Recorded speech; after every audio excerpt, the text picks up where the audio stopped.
이들은 노아 자손의 족속들이요 그 세계와 나라대로라. 홍수 후에 이들에게서 땅의 열국 백성이 나뉘었더라.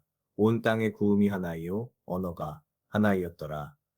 이에 그들이 동방으로 옮기다가 신할 평지를 만나 거기 거하고 서로 말하되 자 벽돌을 만들어 견고히 굽자 하고 이에 벽돌로 돌을 대신하며 역청으로 진흙을 대신하고 또 말하되 자 성과대를 쌓아 대 꼭대기를 하늘에 닿게 하여 우리 이름을 내고 온 지면에 흩어짐을 면하자 하였더니 여호와께서 인생들의 쌓는 성과대를 보시려고 강림하셨더라.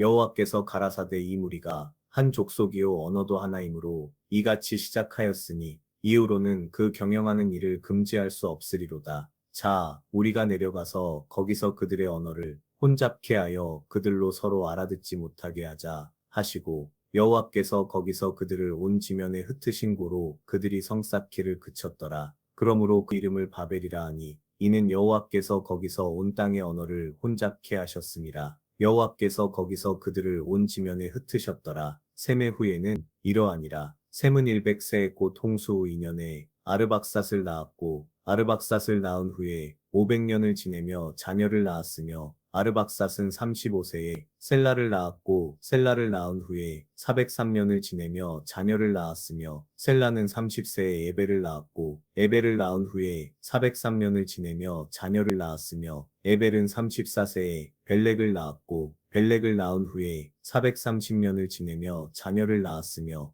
벨렉은 30세에 르우를 낳았고 르우를 낳은 후에 209년을 지내며 자녀를 낳았으며 르우는 32세에 스룩을 낳았고 스룩을 낳은 후에 207년을 지내며 자녀를 낳았으며 스룩은 30세에 나홀을 낳았고 나홀을 낳은 후에 200년을 지내며 자녀를 낳았으며 나홀은 29세에 데라를 낳았고 데라를 낳은 후에 119년을 지내며 자녀를 낳았으며 데라는 70세에 아브람과 나홀과 하란을 낳았더라. 데라의 후에는 이러하니라. 데라는 아브람과 나홀과 하란을 낳았고 하란을 롯을 낳았으며 하란은 그 아비 데라보다 먼저 본토 갈대아 우르에서 죽었더라. 아브람과 나홀이 장가들었으니 아브람의 아내 이름은 사레며 나홀의 아내 이름은 밀가니 하란의 딸이요 하란은 밀가의 아비며 또 이스가의 아비더라. 사레는 잉태하지 못하므로 자식이 없었더라. 데라가 그 아들 아브람과 하란의 아들 그 손자 롯과 그 자부 아브람의 아내 사레를 데리고 갈대아 우르에서 떠나 가나안 땅으로 가고자 하더니 하란에 이르러 거기 거하였으며 데라는 205세를 향수하고 하란에서 죽었더라. 우리 세상을 뒤덮고 나서 각 가문이 흩어져 여러 민족을 이루었다는 이야기는 우리 각자가 하나의 몸 안에 다양한 부분으로 주어졌다는 사실을 상기시킵니다. 서로 다른 언어와 문화가 섞이면서도 우리는 한 창조주 안에서 같은 목적을 향해 나아가고 있습니다. 그때 사람들은 높은 탑을 세우며 스스로의 이름을 높이려 했습니다. 그러나 하나님은 그들의 교만을 막고 언어를 혼잡하게 하셔서 온 땅에 흩으셨습니다. 한편으로 생각해보면 갑자기 왜 그랬을까라는 이상함을 느낍니다. 갑자기 왜 탑을 쌓았을까? 벽돌을 굽고 역청을 사용하고 뭔가 그런 도구나 지식 혹은 과학의 사용을 통해 하나님께 도전하려고 했나? 사실 이런 내용의 설교도 어릴 적에 들어본 적이 있긴 합니다. 그런데 저는 오늘 문득 이 바벨탑 사건의 뒤에 다시 족보가 등장하는 것을 보고 아하 하는 생각을 했습니다. 앞서 홍수 이후에 길게 족보에 대해서 말씀하시는 하나님의 의도는 우리의 죄를 용서하시고 그럼에도 불구하고 우리에 대한 은혜의 증거로서 긴 족보를 보여주셨습니다. 즉 우리가 죄인임에도 불구하고 하나님께서는 우리를 사랑하시며 우리를 없애지 아니하시고 우리에 대한 사랑을 우리가 대를 잇고 그 대가 또 다른 데로 나아가면서 지역적으로 퍼짐과 동시에 수많은 다양한 인간 군상을 만들어내는 것이 하나님의 은혜라는 것입니다. 오늘도 인간은 죄를 짓고 다시 하나님은 그 이후의 족보를 말씀하십니다. 생각해보면 이 앞에서 인간들은 모두 하나님께서 물로 심판하셨다는 사실을 매우 잘 알고 있었고 어쩌면 그 자체가 공포스러웠을 수 있습니다. 하나님께서 무지개로 약속하셨지만 인간은 여전히 물이 차올라 죽어가는 공포에 사로잡혀 있었을 것입니다. 그들은 어쩌면 노아의 방주와 같이 높은 산에 배를 짓듯이 성을 높게 쌓아 올려 비가 아무리 많이 와도 물이 차오르지 않는 성을 원했을지도 모릅니다. 그렇게 높게 성을 쌓으면 더 이상 비가 많이 와도 불안해할 필요가 없고 성 위로 올라가기만 하면 얼마든지 살 수 있을 것이라는 자신만의 위로와 피난처를 만들고 싶었을 것입니다. 이를 통해 더 이상은 하나님을 두려워하지 않고 하나님과 비등하거나 대적하거나 적어도 하나님의 말씀과 무관하게 살 수 있을 것이라는 욕망 혹은 교만에 사로잡혔을 수 있습니다. 여기서 우리는 인간의 한계와 하나님의 주권을 깨달을 수 있습니다. 우리 삶에도 때때로 자신만의 길을 고집하고 남을 뛰어넘으려 하는 순간이 있습니다. 그때마다 겸손히 하나님의 뜻을 구하고 서로 다른 목소리를 존중하며 함께 나아가야 함을 배웁니다. 이후 족보를 보여주시면서 세대가 지나도 하나님의 약속은 사라지지 않았고 결국 한 사람이 부르심을 받아 새로운 길을 떠납니다. 그의 발걸음은 고향을 떠나 위지의 땅으로 향했으며 그 안에는 두려움과 기대가 교차했습니다. 이제 우리는 믿음의 선조인 아브라함의 시작을 이렇게 보게 됩니다. 우리의 믿음의 선조는 바벨탑의 죄인에서 시작된 어쩌면 정말이지 별 볼 일 없는 사람들의 후손 중에 하나였을 수 있습니다. 그런데 이렇게 별 볼 일 없는 사람 하나를 세우셔서 믿음의 선조로 만드십니다. 이 말씀은 우리 모두에게 작은 희망을 줍니다. 나와 같은 사람도 믿음을 세우면 주님께서 아브라함에게 주셨던 그 사랑과 관심만큼 나의 믿음도 더 커지지 않을까 하는 작은 소망입니다. 그리고 그 별 볼 일 없을 것 같은 우리의 믿음의 선조는 고향을 떠납니다. 우리 역시 일상의 안락함을 떠나 새로운 도전을 맞이할 때가 있습니다. 그때마다 하나님께서 우리를 인도하시는 손길을 기억하고 불확실함 속에서도 믿음으로 발걸음을 내딛는 용기를 얻길 원합니다. 그 여정은 단순히 물리적인 이동이 아니라 마음의 정화와 신앙의 깊이를 더하는 과정이었습니다. 갈등과 어려움이 있겠지만 하나님께서는 끊임없이 그 길을 비추십니다. 오늘 우리의 일상에서도 가정과 직장, 사회 안에서 다양한 갈등과 선택이 존재합니다. 그때마다 하나님의 인도하심을 구하고 서로에게 선한 영향력이 되도록 노력한다면 우리 삶도 그 오래된 이야기가 오늘의 말씀처럼 새롭게 쓰여 갈 것입니다. 이 모든 역사를 통해 우리는 같은 창조 안에서 서로 다른 이야기를 살아가고 있음을 깨닫습니다. 우리의 차이와 다양성은 분열이 아니라 풍성함의 근원이 되며 하나님께서는 그 안에서 우리를 하나로 묶어주십니다. 오늘 하루도 이 진리를 마음에 새기며 살아가길 소망합니다. 다 같이 기도하시겠습니다. 주님, 우리의 삶에 늘 함께하시어 서로 다른 목소리와 길을 품은 우리에게 평화와 지혜를 주시옵소서. 우리의 발걸음 위에 주님의 인도하심을 세우시고 매 순간마다 신앙의 눈으로 세상을 바라보게 하옵소서. 가정과 직장, 모든 관계 속에서 주님의 사랑이 드러나게 하시고 우리 안에 숨은 갈망과 소망을 주님의 뜻 안에서 이루어지게 하옵소서. 이제 우리 각자가 잡고 있는 일들을 주님 손에 맡기며 그 은혜로 충만한 하루를 살아가게 인도하소서. 이 모든 말씀 예수님 이름으로 기도드립니다. 아멘.